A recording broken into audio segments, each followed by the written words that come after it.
Hello အားလုံးပဲမင်္ဂလာပါဒီနေ့ပြပြသွားမှာကတော့ ChatGPT နဲ့ Canva ကိုအသုံးပြုပြီးတော့ PowerPoint presentation တစ်ခုကို3မိနစ်ထင်းနဲ့အမြန်ဆုံးမျိုးပြပြပေးသွားမှာပဲဖြစ်ပါတယ်အရင်ဆုံးဒီ prompt လေးရိုက်ဖို့လိုပါမယ်ဆိုတော့ကိုလိုချင်တဲ့ prompt ပေါ့နော်ဒီမှာဆိုရင် give me detailed AI prompt to make a presentation in Canva ပြီးတော့ကို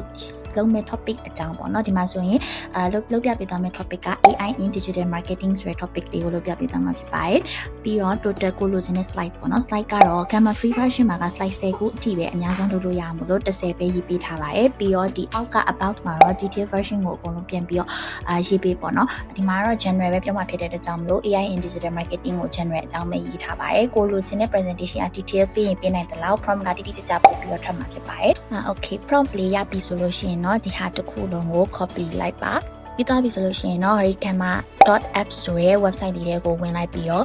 ဒီ account တစ်ခုဖွင့်ပေးပေါ့နော်ကို account ဖွင့်ပြီးသွားလို့ရှိရင်ဒီ interface ကိုရောက်သွားမယ်အခါကျလို့ရှိရင် create new ဆိုတဲ့ဥစ္စာလေးကိုနှိပ်လိုက်ပါနှိပ်ပြီးသွားရင်ကိုက presentation ကိုဒီ prompt ရိုက်ပြီးတော့လုပ်မှာဖြစ်တဲ့အတွက်ကြောင့်မလို့ paste in text ဆိုတဲ့ဥစ္စာလေးကိုနှိပ်ပါပြီးသွားရင်တော့ဒီ presentation လုပ်မှာဖြစ်တဲ့အတွက်ကြောင့်မလို့ presentation ကိုရွေးပေးမယ်ပြီးရင်ဒီ default နေရာမှာပုံမှန် PowerPoint presentation တွေလုပ်မှာဖြစ်တဲ့အတွက်ကြောင့်မလို့16ကိုအချိုး traditional ကိုရွေးပေးပါ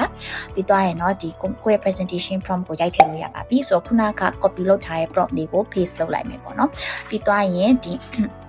ဒီမှာအောက်မှာဆိုလို့ရှိရင် generate from notes or an outline ဆိုတဲ့ဥစ္စာလေးကိုနှိပ်လိုက်မယ်ပြီးရင် continue နှိပ်လိုက်ပါ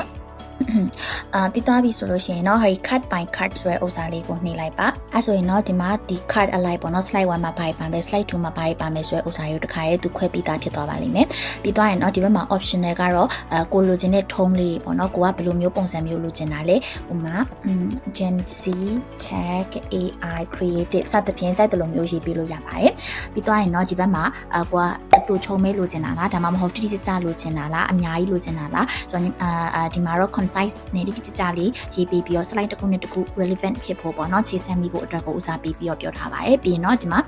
ဘယ်သူတွေကိုရေးမှလဲပေါ့နော်ကိုကဒီ presentation ကိုရုံးကားသူတွေကိုပြောမှလားဒါမှမဟုတ်ကျောင်းမှာ presentation လုပ်မှလားစသဖြင့်ရေးပေးလို့ရတယ်ပြီးတော့ပြောစီခြင်းတဲ့ tone ပေါ့နော် Gen Z လိုမျိုးပြောချင်တာလားဒါမှမဟုတ် corporate လိုမျိုးပြောချင်တာလားကြိုက်တဲ့ tone ကိုရေးပေးပါပြီးရင်တော့ output language ကတော့ English US ပါပြီးရင်တော့ဒီမှာ theme တွေလည်းရေးပေးလို့ရပါတယ်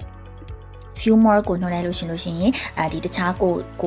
ရွေးလို့ရတဲ့ theme တွေလည်းအများကြီးဒီမှာရှိရပေါ့နော်ဒါပေမဲ့လောဆယ်မှာတော့ဒီအမဲရောင် theme လေးပဲရွေးထားပေးပါမယ်ပြီးရင်တော့ image တွေကိုတော့ AI generated image တွေလည်းထည့်လို့ရတယ်လို့မျိုး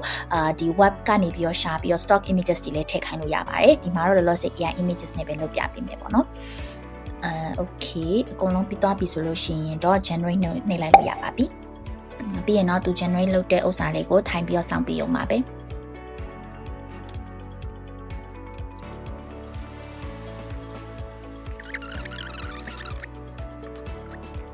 topic နဲ့ပတ်သက်တာတွေအကုန်လုံးသူရတဲ့လောက်ထည့်ပေးထားပါတယ်တချို့ပုံလေးတွေကတော့ဒီမှာမှားနိုင်နေပေါ့နော်အဲ့ဒီပုံလေးတွေကိုတော့ကိုပြန်ပြီးတော့ပြင်လို့ရပါတယ်ပြီးရင်